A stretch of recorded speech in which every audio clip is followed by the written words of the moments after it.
Hello, Namaskar. This is Firstpost and you're watching Vantage with me, Palki Sharma.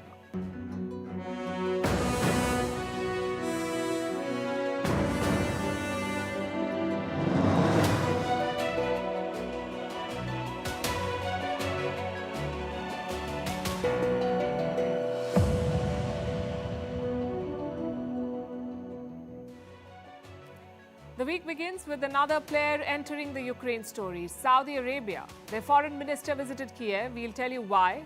Also, why so many leaders are heading to China. Zelensky wants to talk to Xi Jinping. Macron plans to travel to Beijing. And the Belarusian president, Lukashenko, will be in China tomorrow. It seems China is challenging the US in Ukraine, and America is hitting back with a new report on the origins of the pandemic. It is based on new intelligence, we're told. It says the virus leaked from a Chinese lab.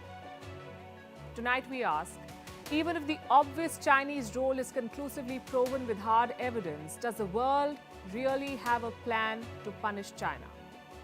Meanwhile, in Iran, schoolgirls are being poisoned. In America, a cartoon strip is being cancelled. And in the world of conflicting scientific research, intermittent fasting is now being linked to cancer. We'll tell you all about it. The headlines first. Nepal's government is in trouble. The ruling coalition is coming apart. Prime Minister Prachand faces a floor test in parliament. He's cancelled his first foreign visit to Qatar. Turkey will hold NATO membership talks with Sweden and Finland next month. These talks were postponed after the Quran burning incident in Stockholm. Turkey says it's still not in favour of Sweden's bid. Is a deal for Northern Ireland finally in sight? The UK and the EU are close to an agreement in this post-Brexit deadlock. It will end the dispute, which has been simmering since London left the European Union in 2020. Chinese billionaire Bao Fan is cooperating with authorities, says his company. This comes almost 2 weeks after the banking tycoon disappeared. It sparked fears of a crackdown on the financial services industry in China. And more than 50 migrants, including 11 children and a newborn baby, die after their overloaded boat sinks in the rough seas off southern Italy. The vessel broke apart while trying to land. The ship was carrying migrants from Afghanistan, Pakistan, Somalia, and Iran.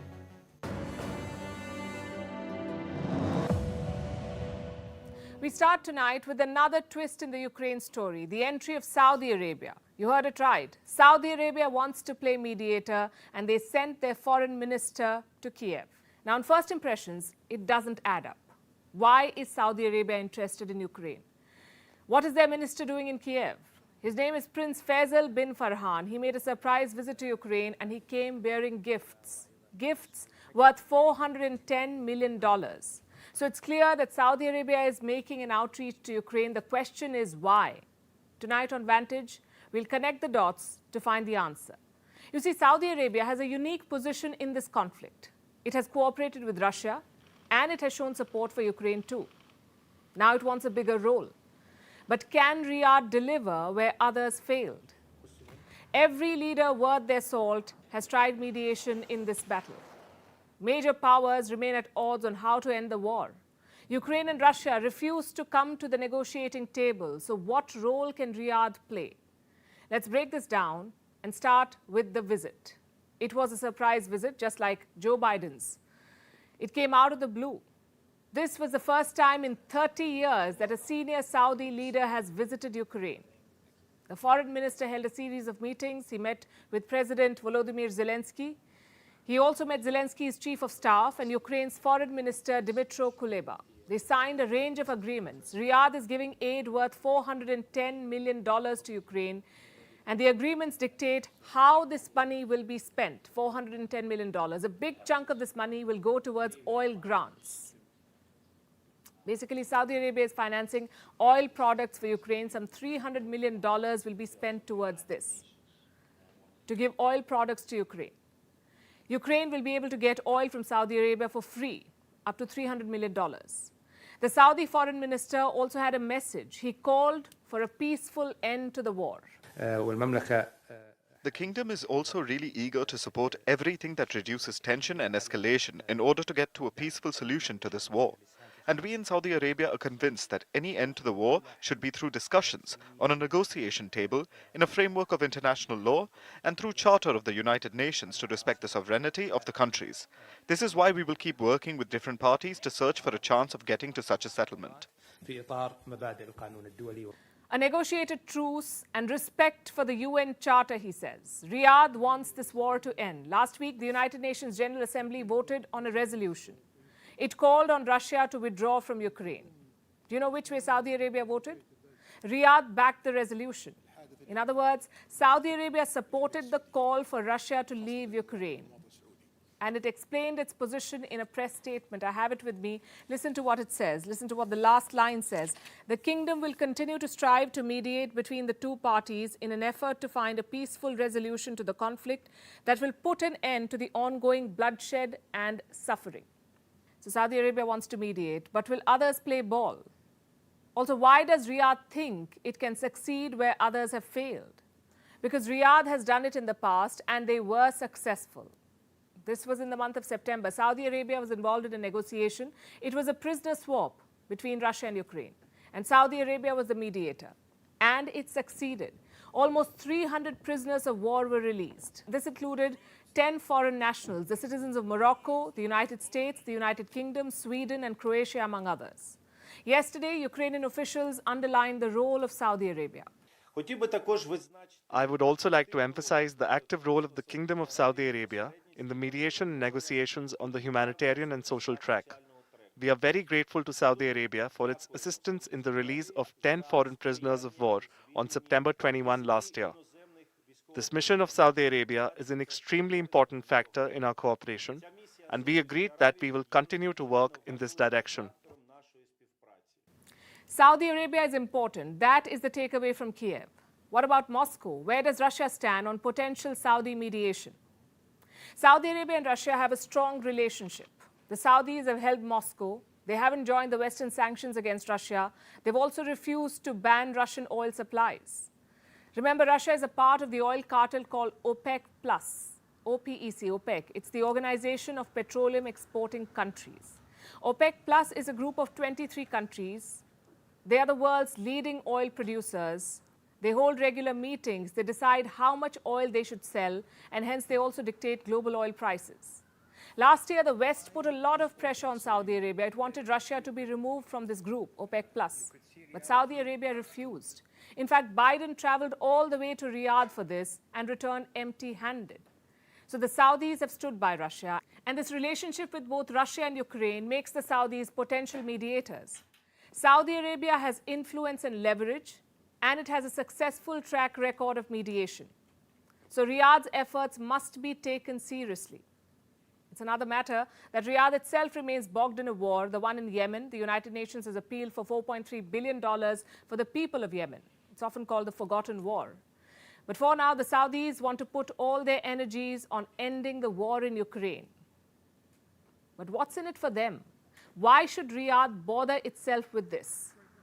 Succeeding where world powers have failed would raise Riyadh's stature.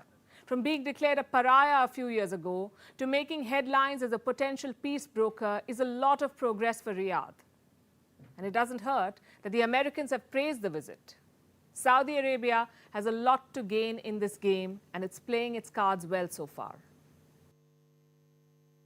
But Saudi Arabia is not the only candidate for mediation. China, too, has thrown its hat in the ring. Last week, Beijing proposed a peace plan. The West promptly rejected it, but Zelensky had a different response. He wants to meet Xi Jinping to discuss it.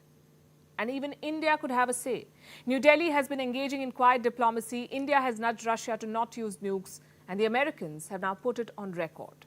I was engaged with my counterpart, Mr. Lavrov. Others were engaged with theirs. But we urged, and I think successfully, other countries that might have a little bit more influence with Russia these days, like China, but also other countries like India, to engage him directly about their absolute opposition to any use of nuclear weapons.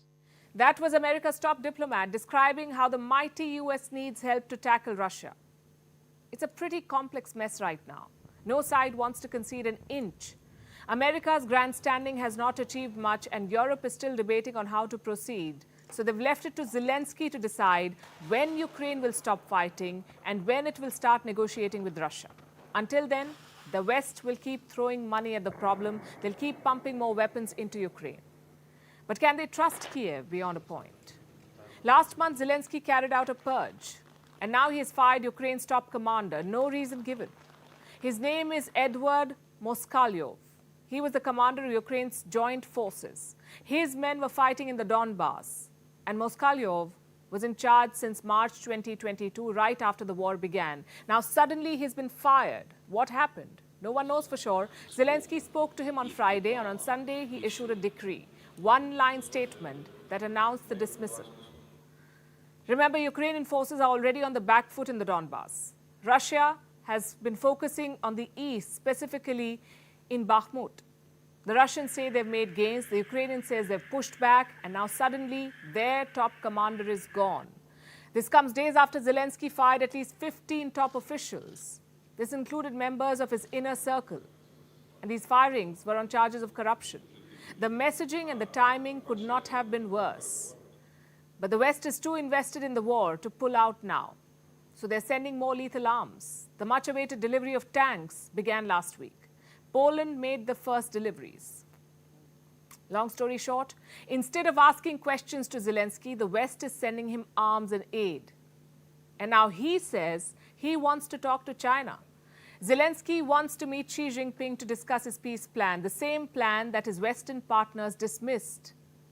And here's something else that you must know. Since this war began, Xi Jinping has not spoken to Zelensky. Suddenly, he proposes a plan without consulting Ukraine, and Zelensky wants a summit with the Chinese president. Will Xi agree? No commitment from China yet. China's position on the Ukrainian crisis is extremely clear and consistent. Our core interest is to promote peace talks and push for the political solution to the crisis. We have always maintained communication with all relevant parties, including Ukraine. Maybe Zelensky could send a message through Macron. The French president is visiting China. He will travel to Beijing in April.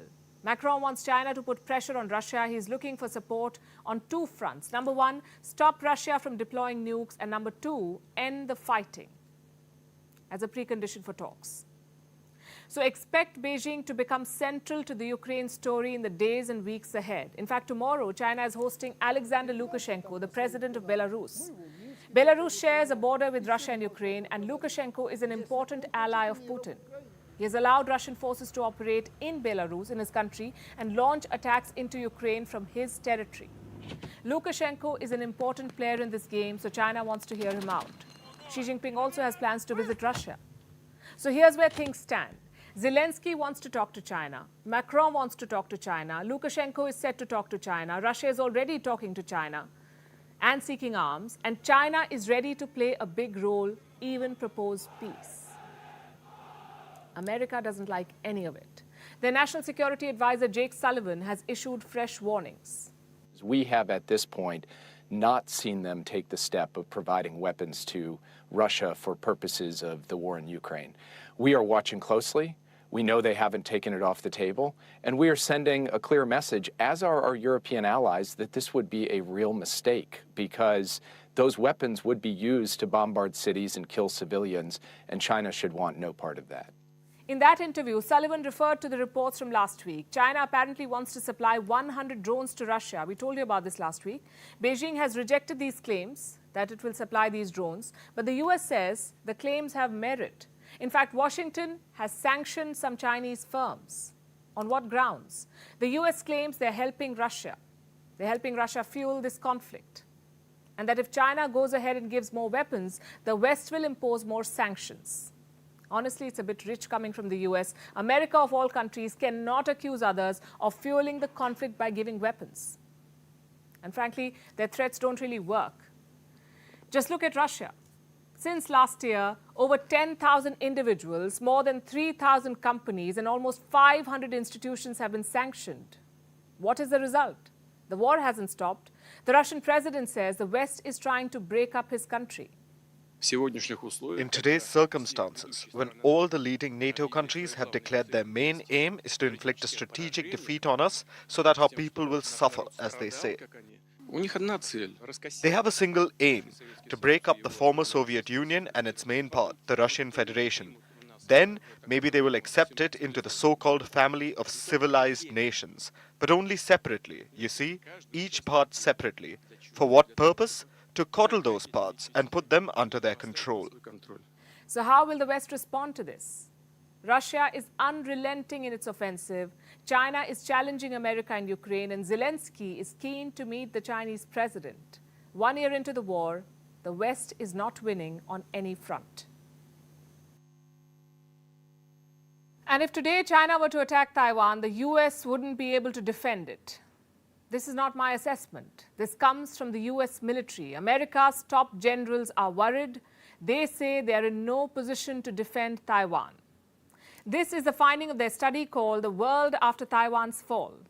It is making waves in Washington. It has pointed out some alarming gaps in the US military. It says the US lacks long-range missiles. They'll be needed to protect American forces around Taiwan, but America doesn't seem to have enough of them. The report describes two quote-unquote nightmare scenarios. The first one, where there is no international intervention, and in the second one, the US and allies step up. They mount a military intervention. In both cases, Taiwan will lose. That's what the report predicts. Taiwan will lose whether or not the world fights for it. Let's take you through the specifics. The first scenario is obvious. China attacks Taiwan and the island is unable to defend itself against the PLA, the People's Liberation Army, the Chinese army. And this outcome is not hard to imagine. China has a bigger military force and they're well equipped. On the basis of sheer numbers, Taiwan's defense forces are no match. So they may not be able to defend themselves. But what about the US? Why is the US not ready to take on the PLA? Apparently, because of some alarming shortages, the US forces need long-range anti-ship missiles. They'll be used to take out Chinese warships in the event of an invasion, but America doesn't have enough of these missiles in its inventory. Recently, a senior US Navy commander briefed lawmakers. He shared details about the American stockpile. Let me quote from his statement. This is what he said. The current US inventory contains less than 250 of these missiles. Less than 250. How many do the US forces need? At least 1,000 to 1,200. So they don't even have half of what they will need. And they may not be able to get them quickly. The current rate of production is terribly slow. In 1 year, the US produces anywhere between 38 to 88 missiles.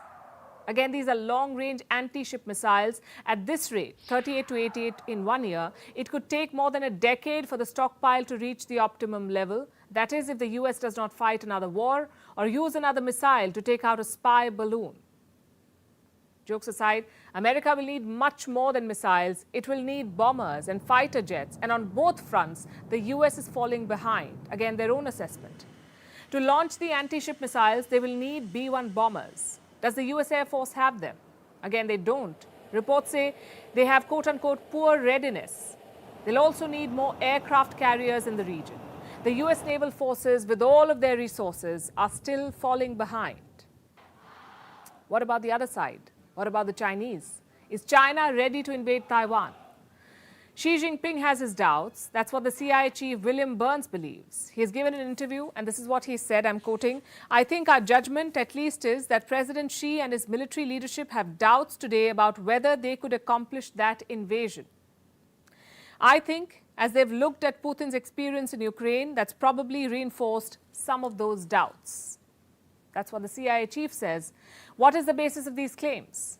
Burns did not share any specifics. But he did say that China is serious about controlling Taiwan and that the threat should be taken seriously. It's not an overreaction. Last week, Beijing warned Washington. The PLA issued a statement. It said China will strive for peaceful reunification, but it will not hesitate in taking military action. We have noticed there are often such contradictory remarks from the US side. I would like to stress that Taiwan is China's Taiwan. Resolving the Taiwan question is a matter of the Chinese, a matter that must be resolved by the Chinese, and no external interference will be tolerated. Whatever the US says, it cannot alter China's reunification process, nor will it shake our determination to safeguard national unity and territorial integrity. Xi Jinping has asked his military to prepare. He wants the PLA to be ready by 2027. Will the Americans be prepared if China attacks? What if the PLA strikes Taiwan before 2027? Will the US intervene then? Washington cannot leave this to chance after all the promises they've made to Taipei. Their so-called strategic ambiguity is beginning to sound like an excuse for lack of strategy. Now to the latest challenges for Pakistan, the Taliban and Nikki Haley. I'll explain. Let's start with Nikki Haley. She is running for the White House and taking aim at Pakistan. Nikki Haley says if she's elected, she'll cut American aid to Pakistan. Why? Because Pakistan is quote-unquote in the pocket of China. The latest exhibit was seen just last week. Pakistan got another $700 million from its largest creditor, the Chinese. Not for the first time, and definitely not the last. But will this money end up in Afghanistan? I'll tell you why I asked this. Pakistan is struggling with the TTP, the Tehreek-e-Taliban, another homegrown terror group, now challenging their grip on power. So Islamabad sought help from Kabul to clean the mess. Kabul says it will help if Pakistan is ready to pay. Our next report has more.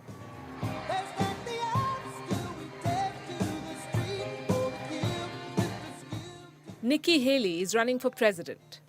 Like any presidential contender, she's spelling out her policy. And Pakistan has reason to worry, courtesy its iron brother China. Because Nikki Haley says China is America's enemy number one. The number one threat we have is China. Republicans and Democrats for too long thought that if we were nice to China, they'd want to be like us. That's narcissistic.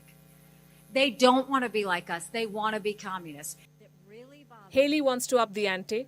She wants to cut American aid to countries like Pakistan, who she says are in China's pocket. I'm quoting what she said.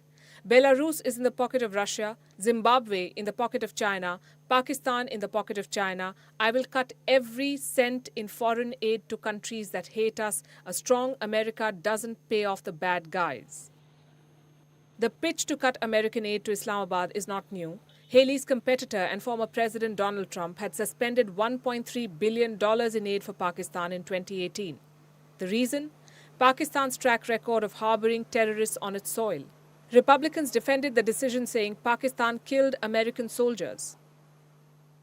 We were giving $1 billion in military aid to Pakistan, who was turning around harboring terrorists that were trying to kill our American soldiers. We don't give that $1 billion to Pakistan. Over the past 2 decades, the US is said to have given over $32 billion in direct aid to Pakistan. Haley's latest remarks come at an interesting juncture. Less than a fortnight back, Pakistan's Foreign Minister Bilawal Bhutto Zardari met China's top diplomat Wang Yi. This was at the Munich Security Conference. They were seen exchanging customary pleasantries, but the real agenda was clear. Islamabad needed funds from Beijing. Its economic crisis was worsening. Foreign exchange reserves dipped to under $4 billion. And China came to Pakistan's rescue again. Days after Bhutto's meeting, Beijing offered a fresh loan worth $700 million to Pakistan. This will add to Pakistan's huge pile of debt from China. As per the IMF, 30% of Pakistan's foreign debt is owed to China. That's roughly $30 billion. Also, Pakistan is aiming to refinance Chinese loans worth $2 billion. It's a glorious mess. Now add the Taliban to the mix. They want Pakistan to pay up. What for? Disarming terrorists. This story is about the TTP, the Tehreek-e-Taliban Pakistan. They've gone on a rampage in Pakistan, storming police stations and killing security personnel. They're challenging Islamabad's grip on power. This group functions in Pakistan with the blessings of its masters in Afghanistan. So Pakistan took up the matter with Kabul. A high-level delegation led by Defense Minister Khwaja Asif went to Kabul last week. It presented the Afghan Taliban with quote-unquote irrefutable evidence of the TTP's involvement. And what was Kabul's response? It said the TTP does not have any basis in Afghanistan. Then they made an offer. Afghanistan will help disarm the TTP, but Pakistan will have to pay for it. it will have to bear the costs of disarming and relocating the fighters. How many of them? Around 12,000. Add their families and the number touches 30,000. Pakistan doesn't have the money to take care of its own people. Can it spend on rehabilitating terrorists? It's best to conclude with the words of India's Foreign Minister S. Jaishankar. No country is ever going to come out of a difficult situation if its basic industry is terrorism.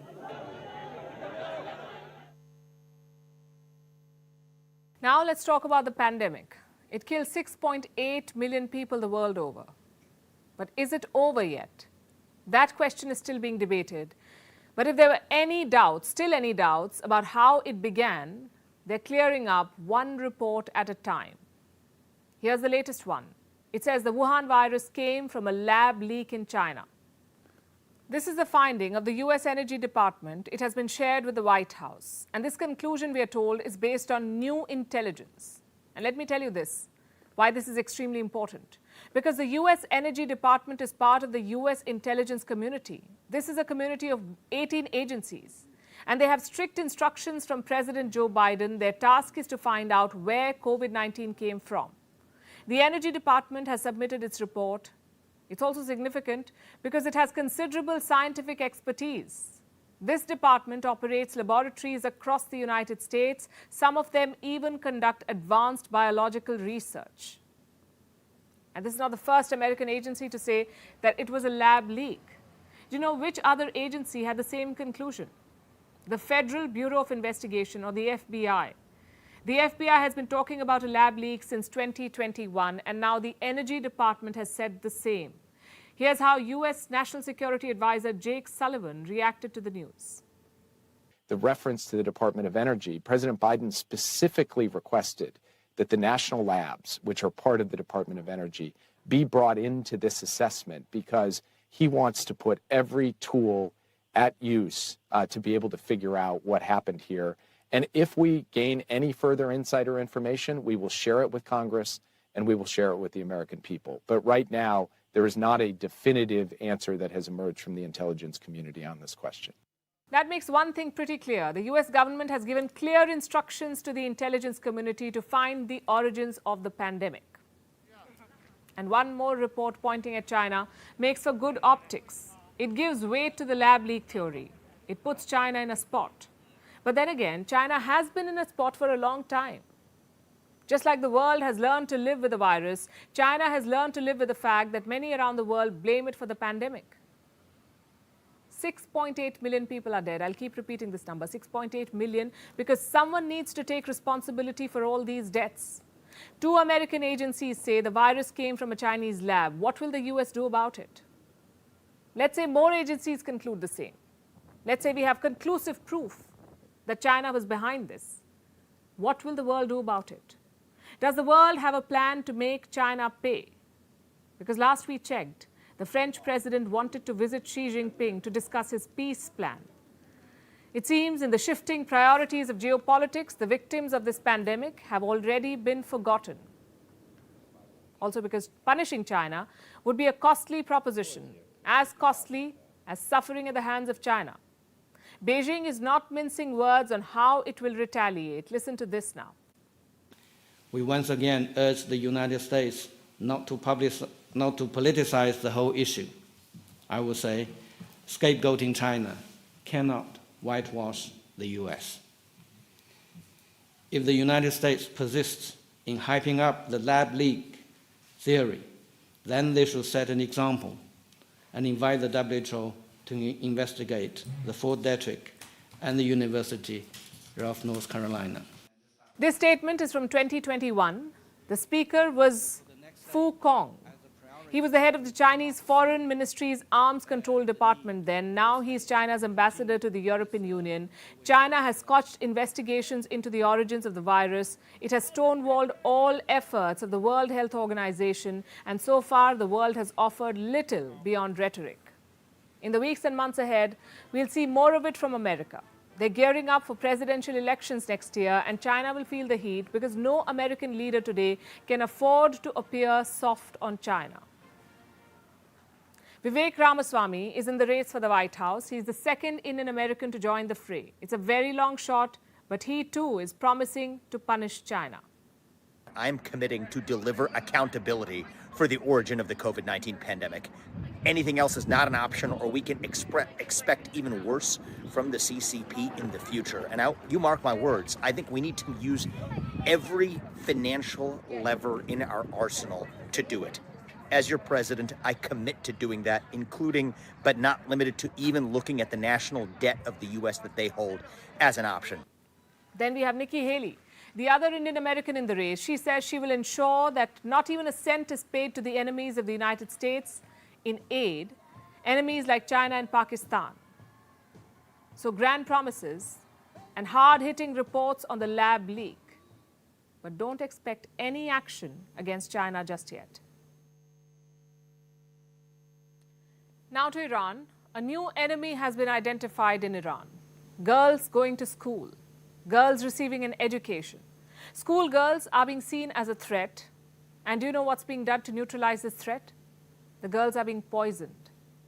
If you thought the crackdown on anti-hijab protesters was horrid, this is a new low. Girls going to school are being poisoned. By whom? Iran's regime won't identify them, but critics say it's a pretty easy guess. Our next report has more.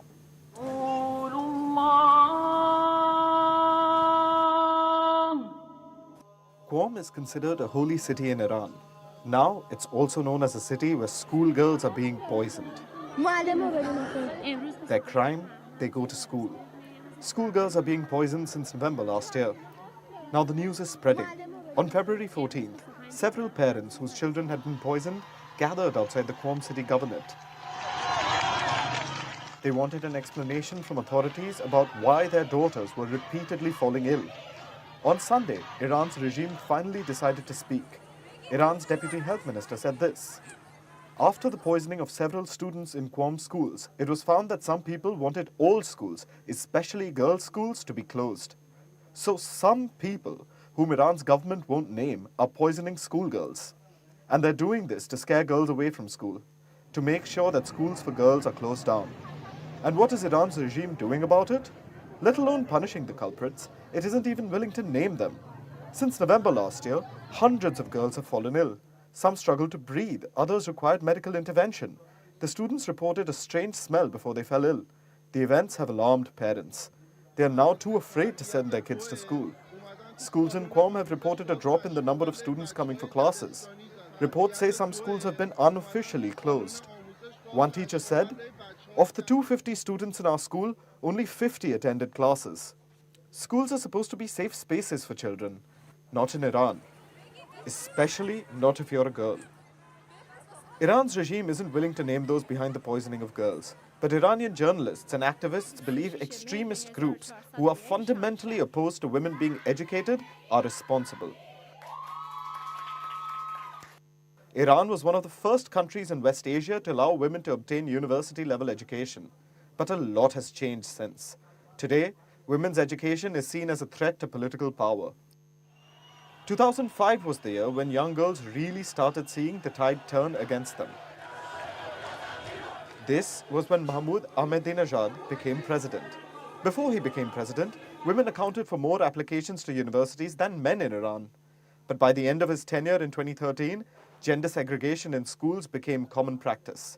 Women weren't allowed to study all the subjects. Now, President Ibrahim Raisi's tenure is proving to be worse.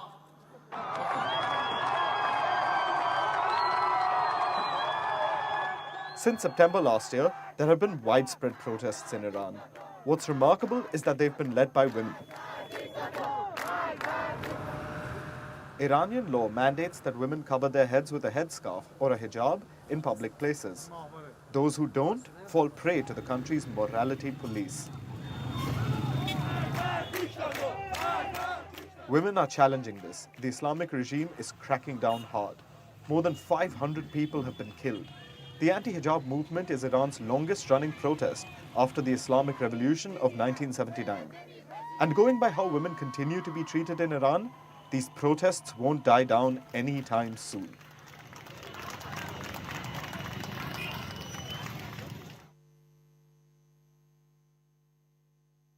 Our next story is about comic strips, and it demands seriousness because, like any artist, comedians can influence our thoughts.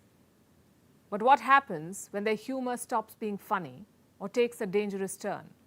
Specifically, what happens when a cartoonist is being racist? This is what happens. Dilbert is being banished from the regular cubicle in the papers. Dilbert is a widely syndicated comic strip that mocks office culture. Hundreds of newspapers across the US have dropped it. And this time, Dilbert can blame his misery on the creator, Scott Adams. But why is this happening? Because Adams went on a racist rant during his YouTube live stream. He called black people a hate group. He also said, and I'm quoting, "White people should just get away from them." All this in a response to a questionably designed poll, a poll which asked if it's okay to be white. Now, this phrase is often linked to the white supremacist movement. Just over half of black Americans responded with agreement. If nearly half of all blacks are not okay with white people, according to this poll, not according to me, according to this poll, that's a hate group. That's a hate group. And I don't want to have anything to do with them. And I would say, based on the current way things are going, the best advice I would give to white people is to get the hell away from black people. This live stream has destroyed the comic strip. After 3 decades in syndication, Adams is being widely rebuked by newspapers, the same papers that had published his work. The long list includes the Boston Globe, the Washington Post, and the New York Times. A big blow came from USA Today Network. It publishes over 300 papers. They call the comments discriminatory. Others called Adams's comments, quote-unquote, hateful and racist. And when referring to dropping the comic because of his comments, a publication said, and I'm quoting, "It was not a difficult decision to make." But Adams has defended himself. He says he's being wrongly cancelled. Listen to this. There's almost no change you can make in the world that doesn't have a racial or racist overtone. So I would say this for sure. Whether you're black or white, when you're managing your own career, you should be as racist as you need to be to get the advantage. His defense, if it can even be called that, has softened the hearts of some, including the flag bearer of free speech, Elon Musk. The Twitter CEO has accused the media of being racist against whites. This has also ignited a debate on social media. While some see calls for accountability, others see censorship. In other words, cancel culture. Cancelling brands or individuals refers to ostracizing or shunning them. It happens if they've done or said something offensive. This word has made it to the socio-political discourse, but the media is not having any of it, so much so that a major national newspaper editor has responded. He said this is not a cancel culture decision and that their paper is not a home for those who espouse racism. An editor in Texas also said, dropping a comic strip is not censorship. And I'm quoting, "Though Adams is entitled to his opinion, the paper is not obliged to give him a platform and financial support." And this is affecting Adams financially. He said most of his income will be gone. More than that, he said his reputation is destroyed for the rest of his life. Regardless, he remains defiant. He says those who don't see the full context are in a quote-unquote fake news bubble. But many have been seeing the comedian's context for a while. His plot lines featured hurtful themes more recently. Last year, Adams introduced the first ever black character to Dilbert. He used the character to mock workplace diversity and transgender identity. And some of this goes back a decade. He has celebrated men's rights activism. He compared women seeking equal pay to children begging for candy. He even promoted conspiracy theories and attacks on Black Lives Matter. Newspapers have previously dropped Dilbert, but it was nothing like the scale of what happened last week. The media is responsible for shaping minds and the society by extension. What happens in the papers' comic section and how it influences the real world is no joke.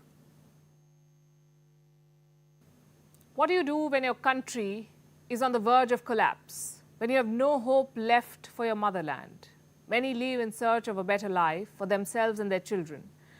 For many of them, the West shines as a beacon of hope. They risk everything to get to European shores, and often they lose everything in the process.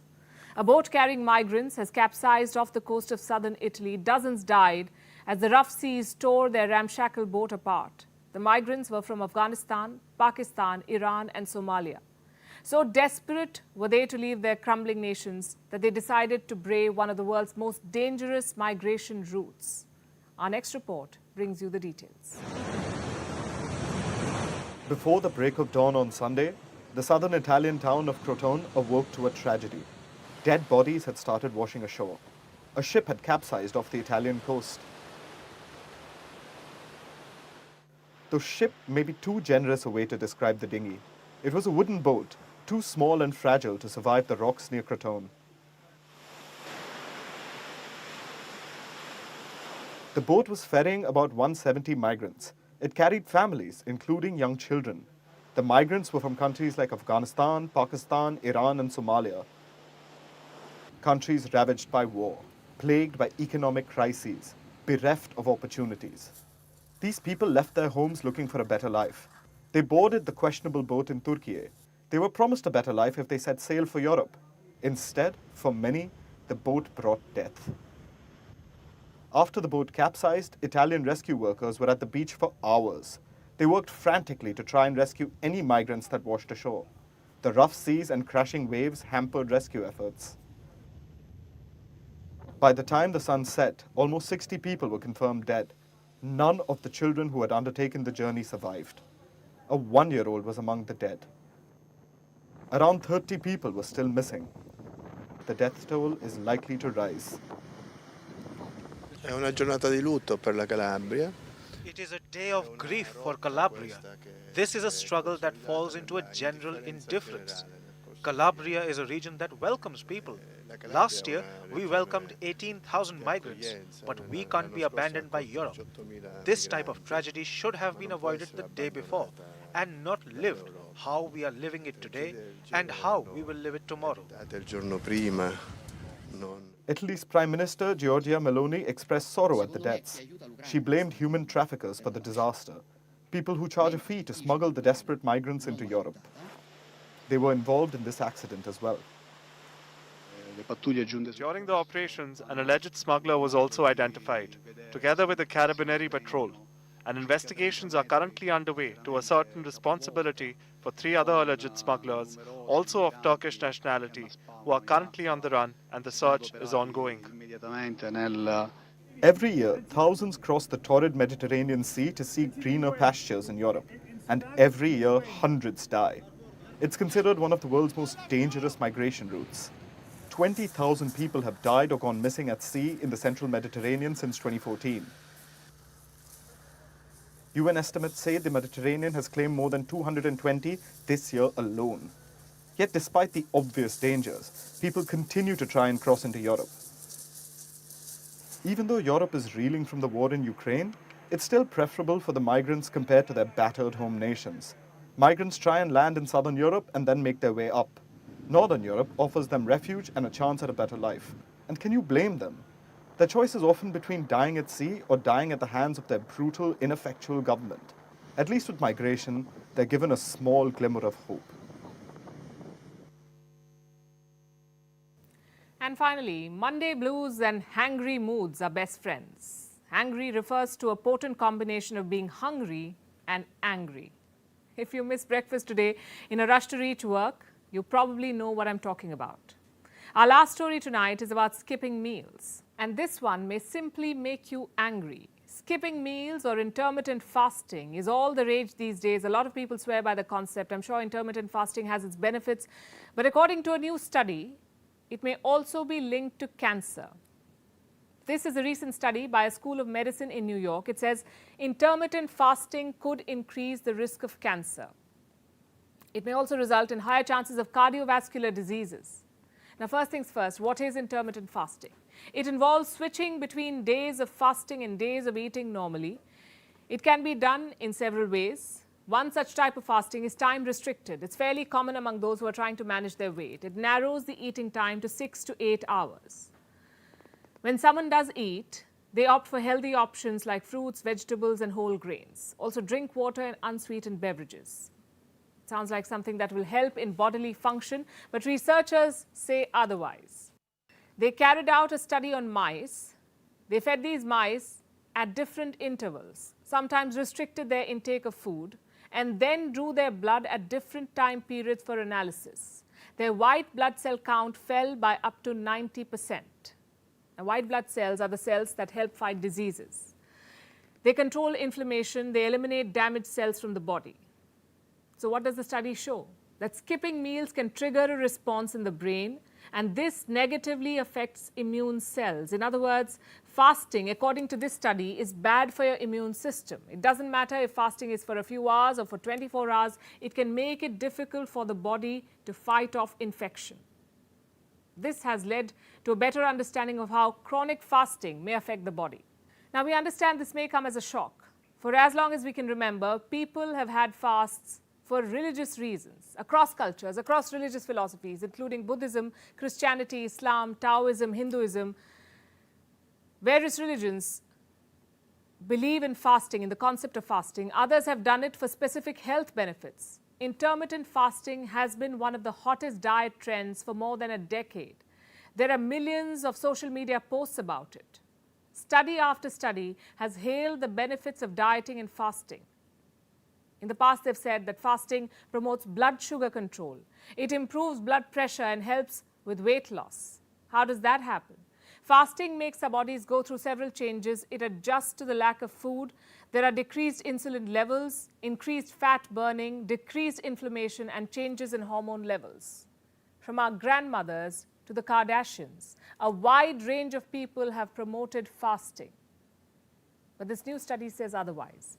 It has delved into the fundamental biology of fasting, and it hits the breakfast skippers the hardest. There is a cost to fasting that carries health risks. The nervous and immune systems constantly communicate with each other, and depriving ourselves of certain nutrition can harm the cells. This is what the new study says. Scientists have also found that along with the heart, fasting affects the brain. It elicits a stress response.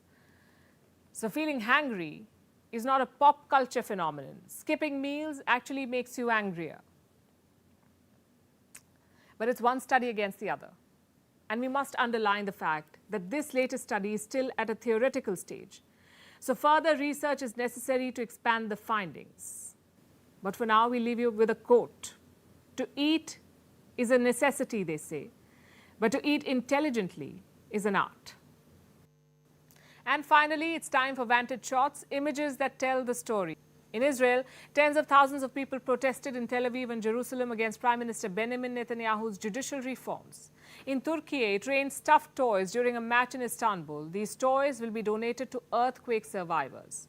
In Kyrgyzstan, people played a traditional sport which possibly dates back to the days of Genghis Khan.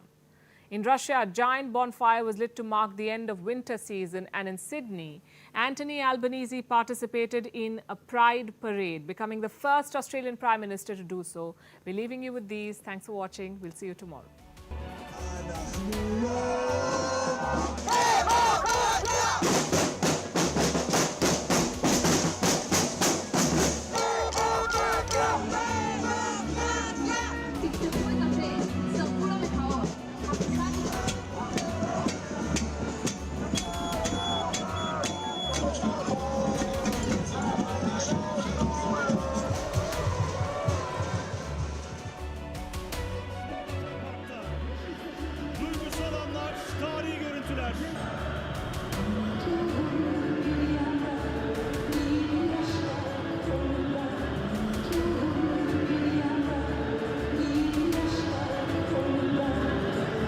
Olağanüstü görüntüler. Depremzede çocuklarımızın yüzlerini bir nebze olsun güldürebilmek